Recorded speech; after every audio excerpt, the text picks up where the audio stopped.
tout le monde! La rentrée scolaire m'a inspiré la vidéo d'aujourd'hui et on va parler d'un sujet qui démange plusieurs personnes, c'est-à-dire les poux. Malheureusement, la rentrée scolaire est souvent synonyme d'épidémie de poux dans les classes. Donc aujourd'hui, on va aborder un peu comment prévenir une infestation de poux, comment vérifier la tête de notre enfant, puis aussi comment traiter les poux si malheureusement notre enfant en ramène à la maison. Donc, la première chose à savoir, c'est que les poux ne volent pas ou ne sautent pas non plus. Donc, c'est pas... l'infestation va se passer vraiment par un contact direct. Donc, il faut savoir que ça va être par contact direct avec la tête, donc cheveux à cheveux, ou encore par un objet contaminé. Donc, souvent, à l'école, ça va être via l'échange de casquettes ou de chapeaux. Donc, c'est important d'en discuter avec notre enfant quand il est en âge de comprendre, puis lui dire, ben, on se colle pas trop la tête sur les autres amis ou on n'échange pas nos chapeaux, nos casquettes.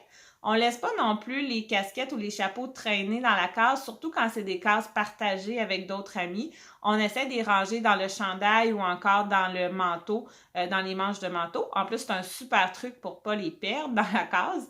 Donc, on les range dans le manteau, comme ça, on évite là, le contact avec les objets des autres amis. Il y a aussi des vaporisateurs ou des shampoings qui existent là, à base d'huile naturelle. On n'a pas de preuves comme quoi vraiment que ça pourrait fonctionner. Donc, c'est difficile en tant que professionnel de la santé de le conseiller. Il y a plusieurs parents qui l'utilisent quand même. Ça reste votre choix, mais on ne peut pas vous le conseiller en vous disant que c'est efficace parce qu'on n'a pas de preuves là, comme quoi que ça le serait. Donc, à part faire attention au contact direct, ben, il n'y a pas vraiment de moyen de prévenir une infestation de poux. Chez les garçons et les filles avec les cheveux longs, ben, gardez les cheveux attachés le plus possible quand ils sont en contact avec d'autres enfants, donc à la garderie ou à l'école, pourrait être aussi un autre moyen de prévenir l'infestation de poux. Si on reçoit malheureusement une lettre comme quoi qu'il y a des poux, il y a présence de poux à l'école ou à la garderie, qu'est-ce qu'on fait? Bien, la première chose à faire, c'est de commencer par vérifier la tête de notre enfant. Pour vérifier la tête, idéalement, il faut avoir un petit peigne comme ça, un petit peigne un petit peigne fin avec des dents en métal ou des dents très, très, très serrées pour être sûr de ne pas laisser échapper des petites lentes. Ça se trouve en pharmacie. Vous avez les peignes seuls ou vous avez les petits kits avec des pinces ou des loupes. La loupe peut être utile pour vérifier s'il y a des poux, s'il y a des lentes. Mais on peut aussi utiliser une lampe de poche. Il faut savoir que les poux vivants n'aiment pas la lumière. Donc, si on pointe la lumière vers eux, bien, ils vont avoir tendance à bouger. Donc, ils vont être plus facilement identifiables. Ils vont se tenir souvent au niveau en arrière des oreilles ou au niveau de la nuque aussi. C'est des endroits qui sont plus chauds et qui apprécient un petit peu plus, malheureusement. Ensuite de ça, bien, on peut voir soit des poux vivants. Ça se peut que des fois, on ne voit pas de poux vivants, mais on voit des lentes. Les lentes, pour savoir si c'est des lentes vivantes ou des lentes mortes, bien, ça va dépendre de où ils sont exactement sur le cheveu. Donc, s'ils sont très, très près du cuir chevelu, ça veut dire que c'est une lente qui est vivante, donc qui va probablement éclore en poux. Si c'est très loin sur le cheveu, bien, c'est une vieille lente qui est restée collée là, puis normalement, elle est morte, donc il n'y aura pas nécessairement de poux. Ensuite de ça, bien, si malheureusement vous voyez justement des lentes vivantes ou des poux, bien là, ça prend un traitement pour tuer, dans le fond, les poux. Ça se trouve en pharmacie. Vous n'avez pas besoin de prescription du médecin pour ça. Ça se vend sans prescription. Par contre, maintenant, le pharmacien est autorisé à vous le prescrire et à le soumettre à vos assurances.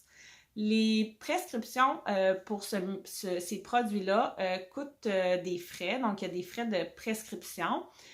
Généralement, tout dépendant de votre assurance, ça va être soit gratuit ou encore quelques dollars. On parle de 4 à 6 dollars généralement en moyenne.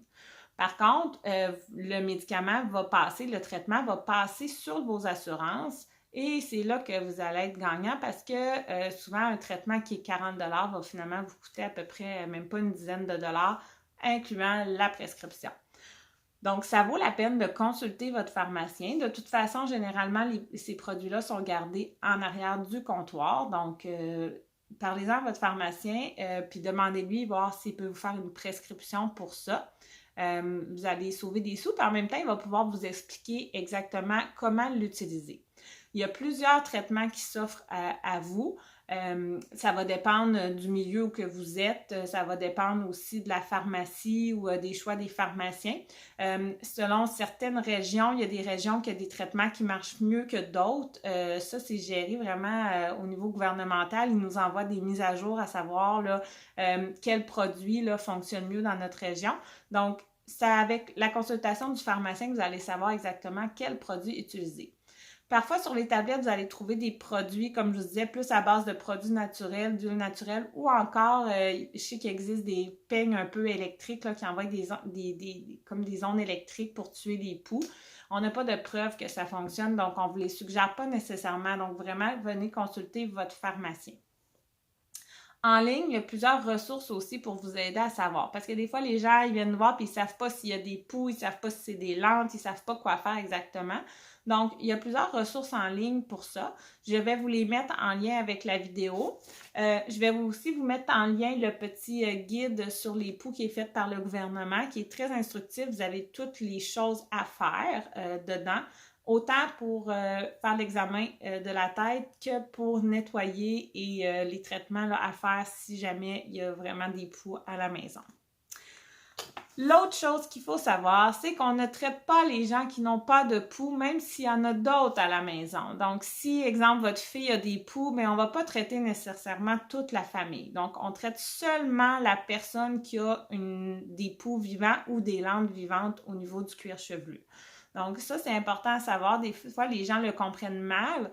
Le but de ne pas traiter tout le monde, c'est que les poux ne développent pas de résistance aux produits. Donc, traiter quelqu'un qui n'a pas d'infestation, ça permet aux poux de développer des résistances, puis qu'à un moment donné, on n'ait pas vraiment d'option de traitement pour enrayer les poux. Donc, cette notion-là est très, très importante. Souvent, les gens vont nous questionner aussi à savoir qu'est-ce qu'ils font à la maison, c'est quoi qu'on lave, qu'est-ce qu'on fait. Généralement, on va conseiller de laver tout ce qui est, dans le fond, les draps, les toutous, tout ce qui aurait pu être en contact avec la tête ou les cheveux de l'enfant. Il faut savoir que les poux ne vont pas nécessairement vivre très, très longtemps, dans le fond, sur des surfaces non vivantes, là, comme les toutous ou les draps, mais c'est par mesure de précaution pour éviter une réinfectation là, rapide. Donc, on fait ça par mesure de prévention. On n'a pas besoin de laver les animaux, là, les poux de tête, là, c'est vraiment seulement chez les humains. Les animaux ne peuvent pas les avoir. On ne lave pas non plus nécessairement les divans ou les tapis. On va recommander de passer la balayeuse dessus rapidement, mais on n'envoie pas de produits spécifiques dessus. C'est pas nécessaire, ça peut même être toxique. Donc, c'est seulement de passer la balayeuse, ça va être suffisant. De toute façon, comme je vous disais, les poux ne vont pas rester longtemps là, en vie sur des surfaces non vivantes. Ils ont besoin, dans le fond, de notre sang pour vivre. Donc, j'espère ne pas vous avoir donné trop le cuir chevelu qui pique, parce que moi, aussitôt qu'on parle de poux, c'est immédiat, j'ai le cuir chevelu qui pique. Je vous invite à aller voir votre pharmacien si jamais vous avez des questions, vous avez des doutes par rapport à ça. Généralement, le pharmacien ne va pas faire l'examen de la tête. Ça, les infirmières, souvent à l'école, peuvent le faire. Donc, si jamais vous avez un doute, vous pouvez toujours demander à l'infirmière de l'école si vous n'êtes pas sûr, ou le pharmacien va vous aider, il n'y aura pas de problème. Mais généralement, il ne fait pas l'examen complet de la tête. De toute façon, avec le petit livret que je vous ai montré, là, vous avez toutes les consignes, là, donc c'est très facile à faire à la maison. Donc, c'est tout pour moi aujourd'hui. C'était une petite chronique éclair. Si vous avez des questions, des commentaires, n'hésitez pas à m'écrire. Je vous invite encore à vous abonner à la page Communauté Santé Bellechasse sur Facebook si ce n'est pas déjà fait. Et aussi à la chaîne YouTube. Donc, juste cliquez abonner en bas. Peut-être aussi mettre un petit thumbs up si jamais vous aimez la vidéo, juste pour me laisser savoir que vous appréciez. Et sinon, on se revoit prochainement pour une autre vidéo. Bye bye!